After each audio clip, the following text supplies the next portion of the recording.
che noi usiamo, che si chiama la dote. Vuol dire che tu devi versare la dote, un cifro alla famiglia della donna, affinché la famiglia possa essere ricompensato in quella che loro hanno fatto come lavoro. Per noi in Africa la donna non è gratuita, tu devi pagare un prezzo per avere la tua moglie. Questa tradizione è importante, ma quando noi veniamo in Europa vediamo che le cose, almeno non lo so se è dovunque, ma le cose cambiano. Di qua basta che due persone si accettano e dopo vanno al comune per fare la loro dichiarazione, perché da noi anche in Africa, dopo che tu hai dato la dote, tu devi andare al comune e dopo questa tu devi andare al ristorante per festeggiare. Queste tre cose. Ma qua c'è soltanto tu vai al comune e dopo questa voi andate a festeggiare.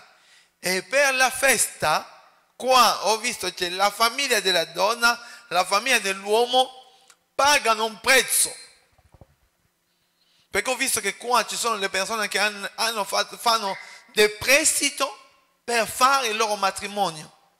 Vuol dire che tu devi fare prestito per andare, fare questa riunione o questo matrimonio che si fa nel ristorante, e i ristoranti costano caro. Così ogni persona che viene lì, o i genitori della donna o i genitori dell'uomo, si concordano per dare i soldi per andare a fare questa cerimonia, o i genitori della moglie fanno un prestito per regalare al loro figlio un matrimonio degno, e loro fanno la stessa cosa, e così insieme diventa una forza, e così il matrimonio può essere fatto. Ma loro non danno la dote, che noi in Africa facciamo, perché è come se tu stai vendendo, i genitori stanno vendendo la loro figlia. Quando danno, fissa un prezzo, vale che allora noi abbiamo fatto crescere, tu devi pagare un prezzo per entrare e avere diritto al nostro figlio. Queste cose sono delle realtà che noi stiamo vivendo. Ma quando Gesù è venuto, Gesù non è entrato a vedere tutte le tradizioni che potevano esistere. Lui ha stabilito una tradizione, è venuto perché la legge di Dio è stata data a Israele. Così Gesù, Dio aveva già ispirato un modo di vivere in Israele. E questo modo di esistere era stabilire un patto di matrimonio e pagare alla famiglia della donna una dote. Ma in Israele era diversa ancora. E questa è la bellezza di un matrimonio con Cristo. Perché Dio non fa le cose per caso. Dio fa delle cose giuste. E se Dio ha stabilito un piano di benedizione per la sua Chiesa, vuol dire che Dio ha un piano per ogni cosa. Allora noi che siamo la Chiesa di Dio, siamo la sposa di Cristo. E questa è una cosa molto importante per te, per me, per ognuno di noi. Dobbiamo capirlo, dobbiamo saperlo, perché se noi non sappiamo questa, noi non possiamo conoscere come funziona il matrimonio, le nozze che Gesù sta preparando per la sua Chiesa. Perché la Chiesa che noi siamo, Gesù ha pagato. E in Israele, per prendere la tua moglie, come vi ho sempre detto, il matrimonio in Israele è un matrimonio, mi piace il loro modo di fare, perché l'uomo deve venire alla famiglia della donna, dichiarare che sta amando questa donna e così stabilire un patto di matrimonio con questa donna, deve parlare con la famiglia della donna, e prima di iniziare qualunque cosa l'uomo deve fare un patto con la famiglia, dando una cosa o un piccolo cosa per dimostrare che lui vuole alla donna. Vuole che dà questa e desidera alla donna, Ma dopo che ha dato questa, che cosa fa? L'uomo dice: va bene, io adesso questa donna è mia. E che cosa fa? Prendi un anello di fidanzamento, lascia alla moglie per dire che tu sei adesso mio. Allora, vuol dire che la tua vita è legata con me, ma io con te non possiamo vivere adesso. Io devo prepararmi affinché tutte le cose siano pronte, così tu puoi venire a vivere da me. Perché in Israele la donna dipendeva dall'uomo. Perché con l'evoluzione adesso le cose sono cambiate, ma nel tempo era così. Dipendeva totalmente dall'uomo. E che cosa si faceva? L'uomo veniva, faceva questo patto e diceva alla donna e ai suoi familiari: io oggi non posso fare la festa. Io ritorno alla casa del mio padre a sistemare le cose. Quando tutte le cose saranno pronte, quando tutte le cose saranno sistemate, io ritornerò per prendere la mia moglie, la fidanzata che diventerà la mia moglie, così noi festeggeremo. Ma dal tempo che l'uomo va per tornare, in circa, come si diceva in Israele, passava in circa un anno. Non è come qua tu vai a sposare la tua moglie e dopo che tu hai fatto tutte le cose la moglie direttamente è a casa. No, in Israele no, si faceva così. La donna doveva aspettare, l'uomo doveva andare a preparare un posto. E così quando l'anno, o in giro dell'anno, o prima dell'anno, la donna doveva sempre essere pronta. Vuol dire che doveva sempre, perché tu non sai in qual giorno il tuo marito potrà venire.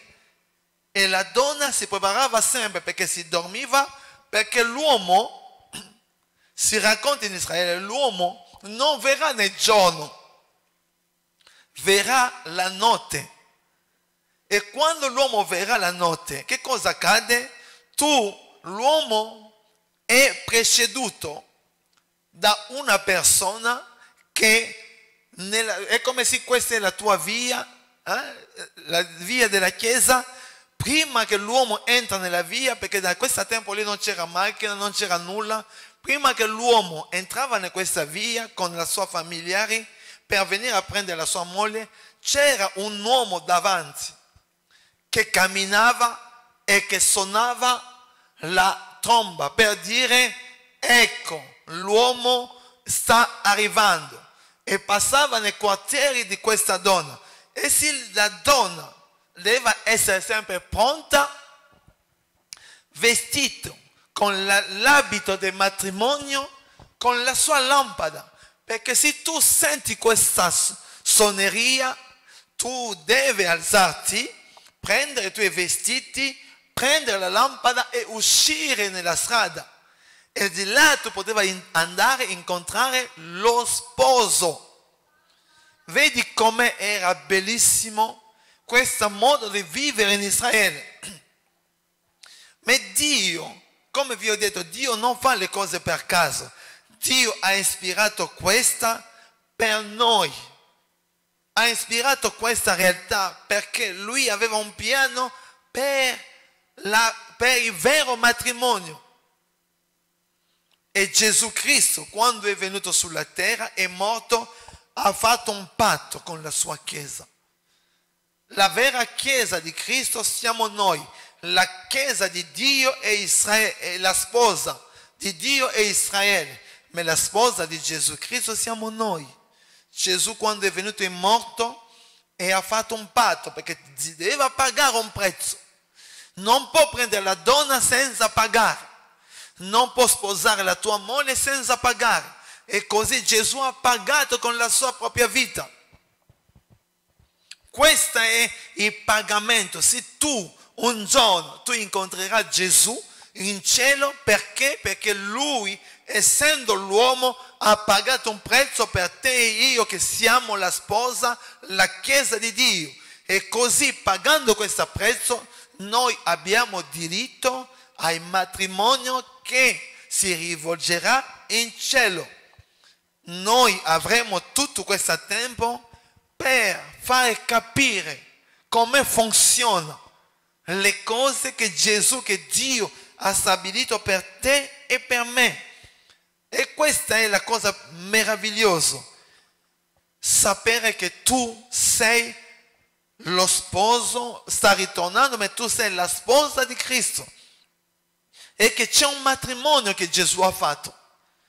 E questo matrimonio lui è venuto con la sua vita, ha pagato. Per la tua vita ha pagato, affinché tu possa appartenere a lui. Ma lui, quando è andato, ha detto alla sua moglie, perché ci sono le cose importanti, lì. Ha guardato la sua moglie: io sto andando. Ma quello che io ti chiedo a te è fedeltà. Amen. Amen. Ci siamo? Quella che io ti sto chiedendo a te è fedeltà. Io vado a preparare un posto e quando io finirò a preparare, entra l'anno, io ritornerò. E dove io sarò, tu, la mia moglie, sarà. E questa è la parola che Gesù aveva dato ai suoi discepoli. Amen. Leggiamo questa parola che Gesù ha detto per capire meglio. Giovanni 14, anche dal versetto 1. Giovanni 14.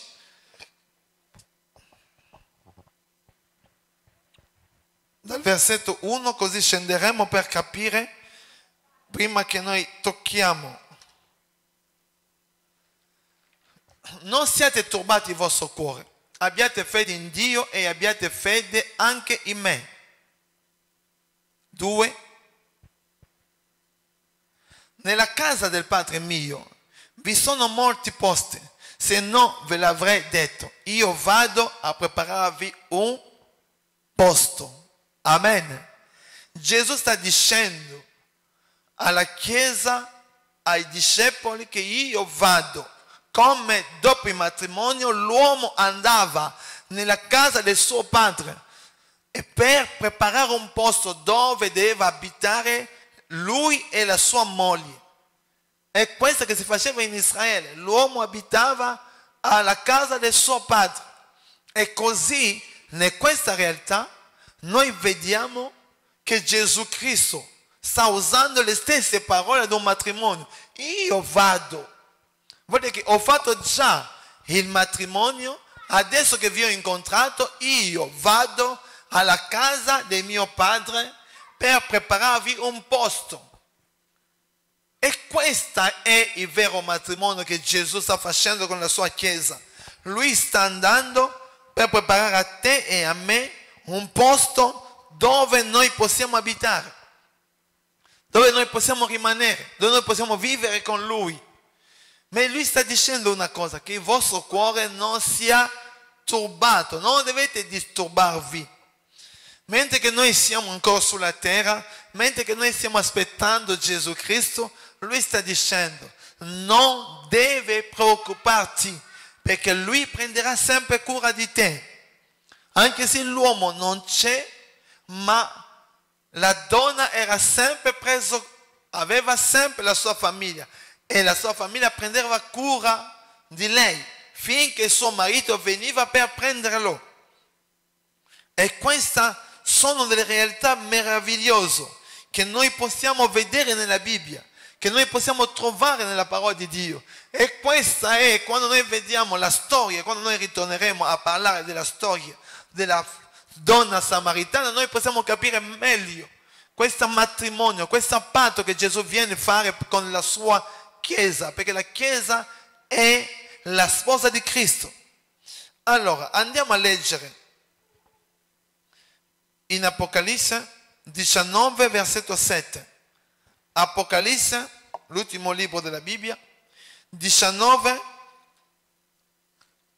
19 e versetto 7. Così, parlando sempre di questa cosa della sposa, rallegriamoci e esultiamo, rendiamo a Lui gloria, perché sono giunte le nozze dell'agnello. La sua sposa è pronta.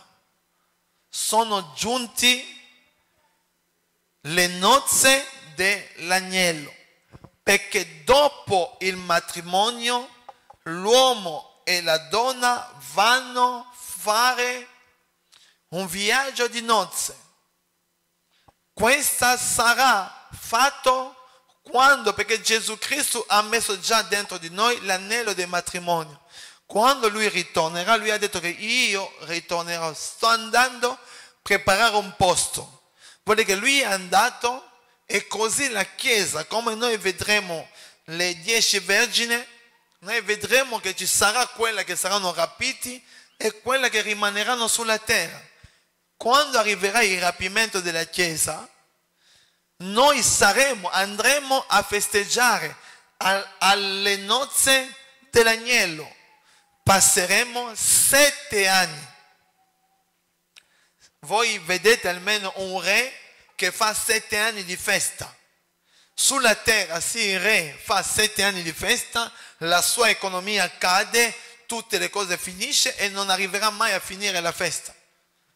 Ma noi, tutti salvati, noi andremo in cielo, nel 7° cielo, vuol dire che nel luogo dove abita il suo Padre. Non andremo nel luogo dove abitano gli angeli, dove abitano le persone che sono morte prima di noi. No, noi andremo a abitare dove abita il Padre e noi saremo lì, perché Gesù Cristo ha detto che io vado a preparare un posto. Il nostro posto non sarà dovunque, il nostro posto sarà nel luogo dove abita il Padre.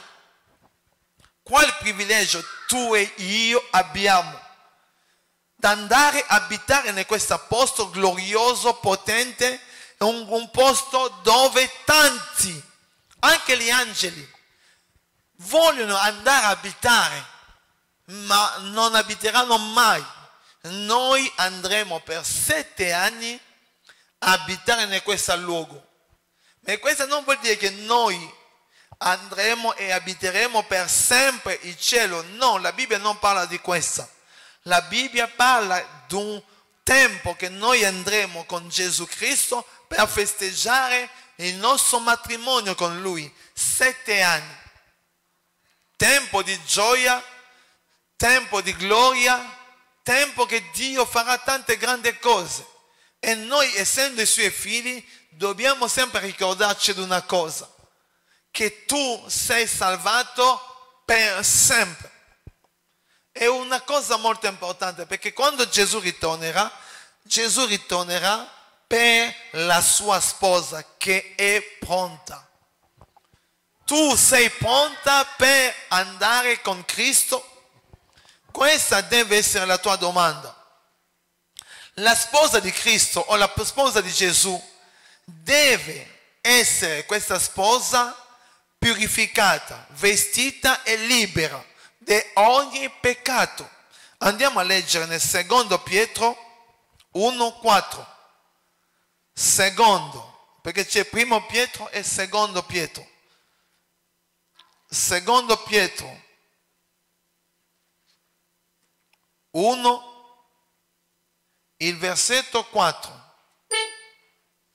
So che sarà difficile. 1 versetto 4.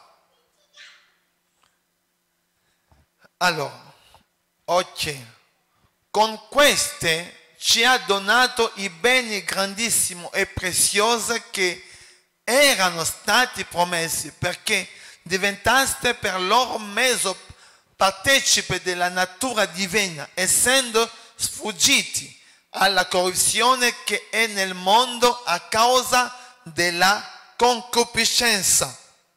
Vuol dire che noi, che Dio ha chiamato, non soltanto versetto 4, noi che Dio ha chiamato, Dio ci ha dato i beni graziosi che noi possiamo vedere attraverso le sue promesse, perché noi dobbiamo partecipare alla sua natura. La natura divina è quella che noi abbiamo dentro di noi. Il giorno che tu hai accettato Gesù, dentro di te è nato la natura divina, la natura di Dio. Quando tu accetti Gesù come suo Signore e Salvatore, perché prima l'uomo, il suo spirito era morto, anche se poteva camminare, come possiamo vedere tanti pagani che sono fuori, che non conoscono Dio o che pensano conoscere Dio, ma la differenza fra loro e noi abbiamo occhi chiari. Tu puoi sapere che quello che tu stai facendo non è buono e tu evita di farlo per amore di Cristo, ma loro lo fanno e non hanno una parola, non hanno una legge dentro di loro che li impedisce. Vivono come degli animali, senza sapere che Dio ha stabilito delle leggi e dei principi sulla terra che noi dobbiamo seguire. E così la natura divina, quando una persona riceve Gesù, come il suo spirito era morto, il giorno che tu confessi a Gesù, il tuo spirito rinasce o è nato di nuovo. Che cosa accade? Tu puoi entrare in comunione con il Padre. Un spirito nato può parlare con Dio, ma un pagano che prega, la sua preghiera non arriverà a Dio perché non è nato, il suo spirito non è nato, non ha ricevuto Gesù. Ricevere Gesù Cristo ti dà a te l'opportunità di entrare in contatto. E così la Bibbia dice che la natura, Dio vuole che noi partecipiamo alla natura divina, essendo fuggiti alla corruzione che è nel mondo a causa della concupiscenza. La concupiscenza delle nostre carni, della nostra mente, delle realtà di questa vita. Vuol dire che ci sono le cose che ti attraiano, che ti attirano in questa terra, le cose che tu, essendo figlio di Dio, tu non riesci a superare, ma tu devi sapere una cosa: tu sei la sposa di Cristo e la sposa, Gesù verrà a prendere la sua sposa, a prendere la persona che ha accettato Lui e si è battezzato, ha fatto questo patto di matrimonio. Gesù ritornerà per prendere a te, per prendere a me, ma la cosa più importante è che Lui non vuole trovare una macchia nella tua vita, una cosa che è scritto, un peccato che ti sta rovinando. No, perché Lui ti ha dato a te il diritto di vincere ogni cosa. Così noi che siamo corpo di Cristo, noi apparteniamo a Gesù Cristo. O tu come Chiesa, come persona, tu l'hai ricevuto oggi o domani, o tante cose può accadere nella nostra vita, ma noi dobbiamo essere fedeli a Cristo, perché la Chiesa è una Chiesa che Gesù ha dato la sua vita. Vuol dire che c'è qualcuno che ti ama e ha pagato questo prezzo. L'amore verso te, come Dio ha fatto in Israele, la morte dello sposo verso la sposa, è un amore senza fine. È questo che noi vediamo, che Cristo nel matrimonio non vuole che il matrimonio sia rotto, perché c'è un principio dietro il matrimonio, perché Dio ha un piano che attraverso il suo vero matrimonio Lui porterà la Chiesa con Lui. Leggiamo Efesini 5 dal versetto 25. Efesini 5, Efesini 5 dal versetto 25. Così possiamo capire la sposa. Efesini 5 dal versetto 25.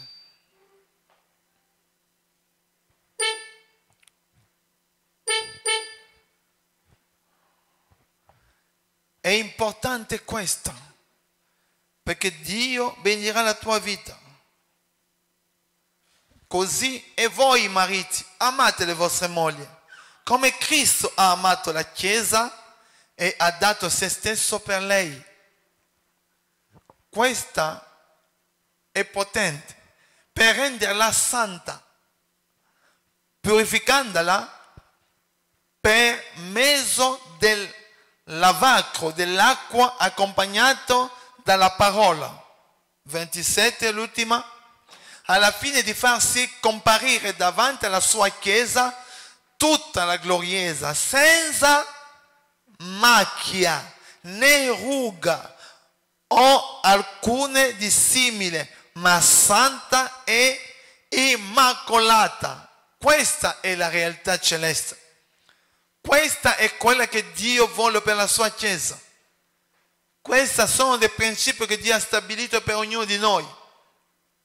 E se noi crediamo a questa parola, la nostra vita cambierà, la nostra storia diventerà una storia gloriosa, perché Dio ha un piano glorioso per te.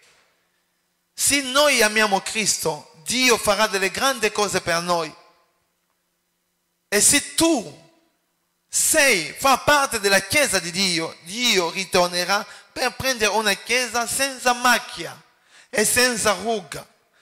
E voi vedete almeno quando una persona, almeno come la vita fra le donne, almeno anche le uomini, crescono quando tu diventi almeno grande, le rughe iniziano a uscire. E noi abbiamo visto tanti prodotti che sono usciti per almeno togliere le rughe o fare tante altre cose. Ma tutte queste cose, prodotto, non cambierà mai la natura che Dio ha fatto. La nostra natura è di crescere e dopo diventare grande, vecchiare e morire per andare a incontrare il nostro Dio. Questa è una realtà molto importante. La Chiesa è questa sposa, come la Bibbia dice qua. Mariti, amate le vostre mogli, come anche Cristo li ha amato la Chiesa e ha dato a se stesso. Vuol dire che Gesù Cristo ha amato la Chiesa e si è dato, ha pagato questo prezzo affinché tu e io possiamo avere possibilità. Ma lui vuole che una Chiesa, quando andrà a presentare una Chiesa al suo Padre, deve presentare una Chiesa che non ha macchia, che non ha rughe, che è una Chiesa santa, immacolata, vuol dire che senza nessuna cosa. E questa è la santificazione che Dio sta chiedendo alla sua Chiesa. Se noi siamo la Chiesa di Cristo, come Gesù ha incontrato questa donna, è importante di vivere una vita diversa. Perché se noi non capiamo questo, non possiamo vivere una vita santa con Cristo. Gesù ha dato un prezzo, ha pagato un prezzo per te e per me. E se noi dobbiamo vivere una vita con Cristo, dobbiamo capire una cosa, che questa vita deve essere fatta senza macchia, senza ruga e nessuna cosa simile, ma deve essere una vita santa. Gesù ha bisogno che le persone non diventino perfette, ma che le persone imparano a togliere ogni macchia che c'è nella loro vita. Le rughe che ci sono, che appaiono come sono prodotti che devono imparare a toglierlo. Le rughe può essere le cose cattive che può nascere dentro di te, che tu nella tua vita, mentre che tu stai camminando con Dio, tu devi prendere la decisione: io non voglio più di questa cosa, perché tu sei chiamato a vivere una vita gloriosa. Lo sai, la vita che noi abbiamo sulla terra non potrà mai essere comparata alla vita che ci aspetta lassù. C'è una vita che ti aspetta, c'è una cosa gloriosa che tu devi vivere, c'è un passo che tu devi fare. E se tu credi, Dio farà delle grandi cose nella tua vita.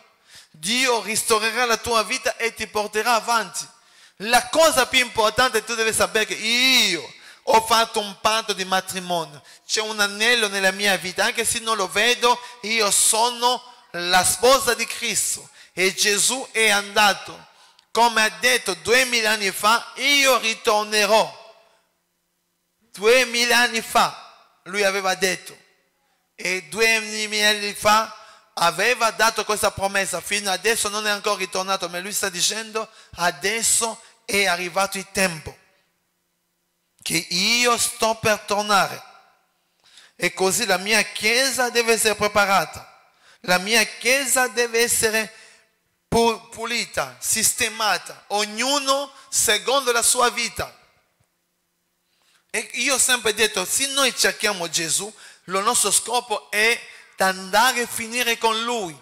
Vuole che nella tua vita, qualunque cosa che tu puoi avere, qualunque problema che tu puoi avere, ricordati di vivere una vita diversa.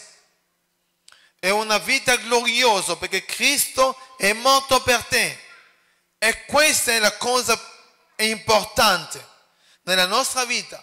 Perché Gesù Cristo, essendo lo sposo, sta dicendo noi dobbiamo amare le nostre mogli come Cristo ha amato Cristo e si è sacrificato. Perché questa parola è gloriosa, è importante. Ma ricordiamoci sempre, prima di questa, la Bibbia parla anche l'altra parte della sottomissione della donna.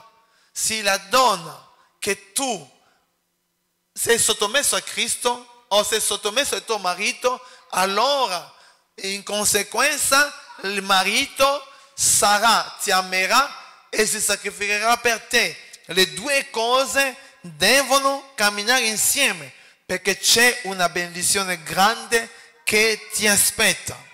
Amen. Amen. Allora, per concludere, in questa cosa c'è una persona, una sorella che ha ricevuto un messaggio da parte di Dio e lei almeno era disturbata, non sapeva che cosa dire di questo messaggio. Mentre che lei dormiva ha visto nel sogno qualcuno venire a prendere a lei per farla vedere le cose che erano nascoste, le cose difficili e lei ha visto. Gli angeli l'hanno portato nella presenza di Dio e mentre che lei andava in questa presenza ha visto 5 angeli che suonavano delle trombe.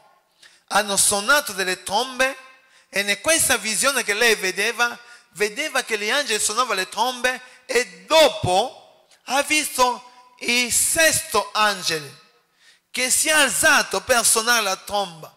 Ma prima che lui suonava, lei ha visto qualcuno che era vicino a lui che piangeva, che era veramente disturbato. Ha detto: non suonare questa tromba, perché se tu suona questa tromba la cosa sulla terra si chiuderà e il Signore ritornerà per prendere la sua chiesa.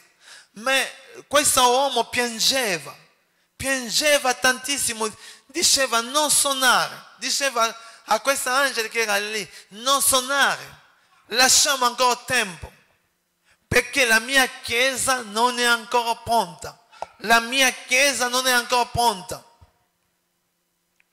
È questa che lei sentiva in questo rapporto.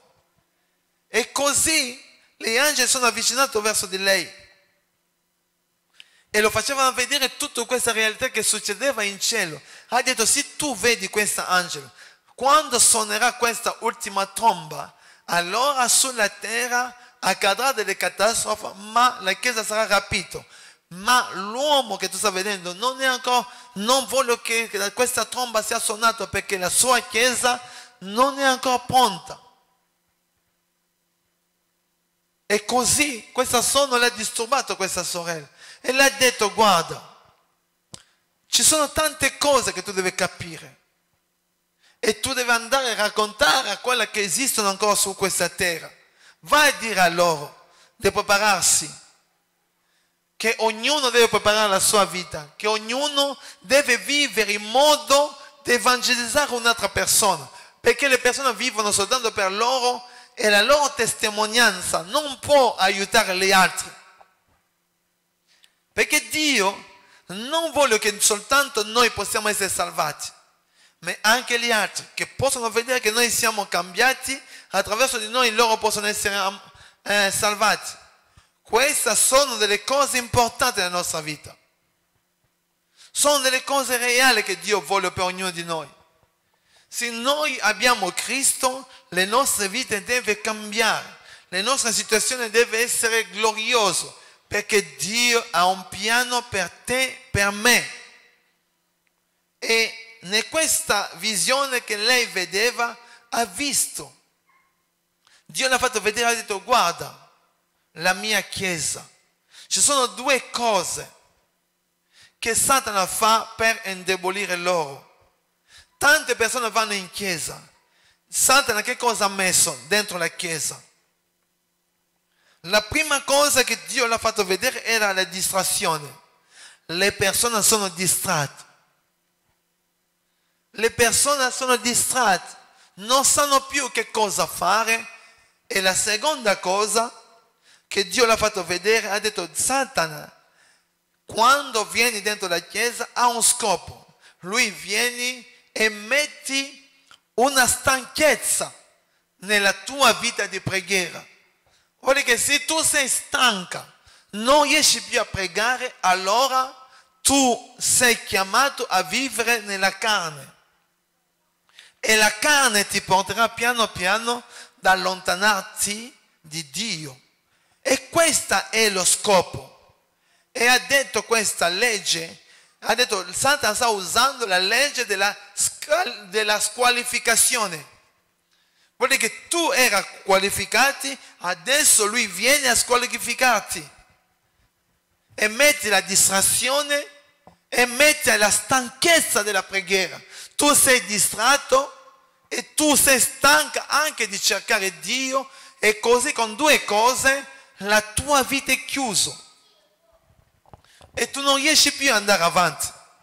Tu senti l'adorazione, tu stai adorando, ma dentro di te tu sai che tu sei vuoto. La Chiesa non deve essere vuota. La Chiesa deve avere Cristo, lodare Cristo, avere la parola di Cristo dentro di sé. E così Gesù piangeva, ha detto: va a dire alla mia Chiesa, va a dire a loro che ci sono due cose: la distrazione e la stanchezza nella preghiera. Se tu ti ritrovi fra queste due cose, allora è tempo di risvegliarti, perché ti sta squalificando, ti sta andando fuori, mentre che i tuoi piedi sono nella Chiesa, ma tu stessa non potrai essere rapito e andare a incontrare Gesù. E io non voglio che dentro la nostra Chiesa qualcuno rimane.